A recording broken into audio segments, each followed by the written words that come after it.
একটা কথা শুনেছেন যে লাভ এট ফার্স্ট সাইট, মানে প্রথম দেখাতেই প্রেম। প্রেম নামটাকে আমরা কলঙ্ক দিয়ে দিয়েছি বাবা। প্রেম কিন্তু কলঙ্ক দেওয়ার জিনিস নয়। প্রেম হচ্ছে শুদ্ধ বিশুদ্ধ পূজনীয়।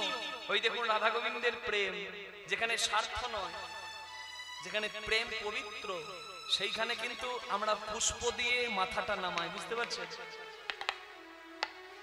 তার মানে প্রথম দেখাতে ভালোবাসা কথাটা কিন্তু সত্যি নয়, কিন্তু কলঙ্ক হয়ে গেছে। কেন বলুন তো?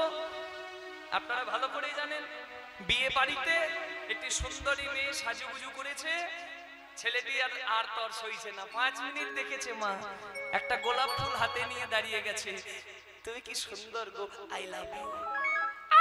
কি প্রেম! মেয়েটা চটিটা খুলেছে, দেখেছো, মুখটা লাল করে দেবো। ছেলেরও লজ্জা নাই গো, মাথা নামিয়ে চলে গেল। ফুচকা খেলো, কোল্ড ড্রিঙ্কস খেলো, কিছুক্ষণ পরে 10 মিনিট পরে আবার একজনের কাছে গিয়ে বলছে, এই তোমার নাম্বারটা পাওয়া যাবে? 5 মিনিট 10 মিনিটে প্রেম বদলে যাচ্ছে বাবা। বলছে প্রথম দেখাতেই তোমার কাছে মন চলে গেছে। আরে শালা, কি ভালোবাসা! আমাদের নিজের স্বার্থ সিদ্ধি, কামনা বাসনা তৃপ্তি, এগুলোকে যদি প্রেম নাম দিই, তাহলে প্রেমে কলঙ্ক দেওয়া হবে। প্রেম তো তুচ্ছ নয়। নাম শুনেছেন চণ্ডীদাস ঠাকুর, রামী চণ্ডীদাস? বীরভূমের নানুরে আর বাঁকুড়ার ছাতনাতে মন্দির আছে বাবা। চণ্ডীদাস ঠাকুর 12 বছর একটা পুকুরে প্রত্যেক দিন শীত গ্রীষ্ম বর্ষা মাছ ধরতেন। পাশের ঘাটে রামী ধোপানি একজন সুন্দরী কাপড় কাচতেন প্রত্যেক দিন।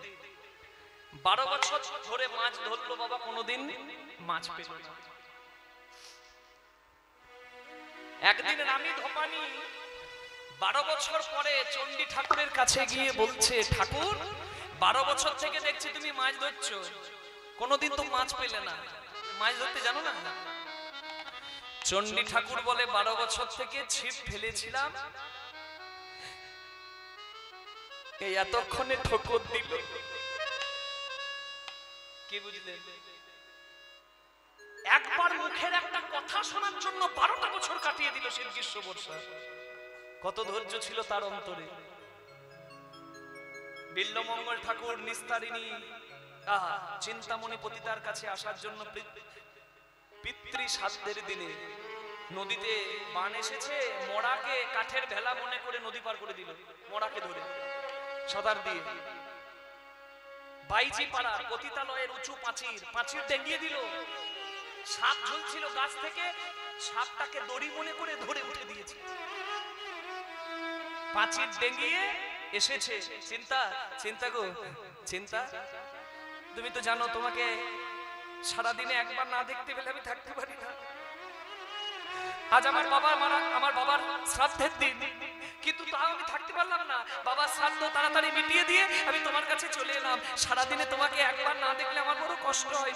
চিন্তা, আমি তোমার কাছে এসেছি নদী পার করে পাঁচির ডেঙ্গিয়ে, বলো তুমি খুশি হওনি? চিন্তামণি বলছে, তুমি কি পাগল হলে ঠাকুর? আমার মতো এই পতিতার এই মিথ্যা সৌন্দর্য, মিথ্যা রূপটা দেখে তুমি মরাকে ভেলা মনে করে নদী পার করে দিলে, সাপকে দড়ি মনে করে পাঁচির ডেঙ্গিয়ে দিলে। তোমার প্রেম আছে হৃদয়ে, তবে তোমার প্রেমের যোগ্য আমি নই। আমার এই মিথ্যা রূপটা আজ আছে, কাল থাকবে না। তোমার হৃদয়ে প্রেম আছে, তোমার প্রেমটা আমার কাছে ঢেলে দিয়ে তুমি জীবনটা নষ্ট করো না গো। তোমার ওই প্রেমের তোমার যদি একটুখানি তুমি তার চরণে দাও, তোমার জীবন ধন্য হবে। কারণ অনিত্য আমরা, নিত্য সে। চিন্তামণি পথ দেখালো, বিল্লমঙ্গলের কৃষ্ণ প্রাপ্তি হলো, কৃষ্ণ কর্ণামৃত গ্রন্থ রচনা হয়ে গেল। চণ্ডীদাস ঠাকুর রামী ধোপানি কৃপায় তিনিও ভজনের পথিক হয়ে গেলেন। তাই প্রেম বিশুদ্ধ বাবা, প্রেমে খাদ নাই। আমাদের স্বভাবে খাদ, আমাদের ভাবনাতে খাদ। আমরা কলঙ্ক দিয়েছি, প্রেম কোনোদিনের কলঙ্কিত নয়, প্রেম শুদ্ধ। আর প্রেম যে একটা নারী পুরুষের মধ্যে হবে এটা কোনো কথা নয়। প্রেমের অনেক রূপ আছে। আজকে সুদামা কৃষ্ণকে দেখে প্রথমবার তার চোখে জল পড়ল, এমনি এমনি সেও প্রেম করেছে কৃষ্ণকে। দিবানিশি গুরুর কাছে থাকে, দীক্ষা শিক্ষা নেয়, আর কৃষ্ণের সঙ্গে সম্পর্কটা আরো গভীর করে তোলে। হ্যাঁ।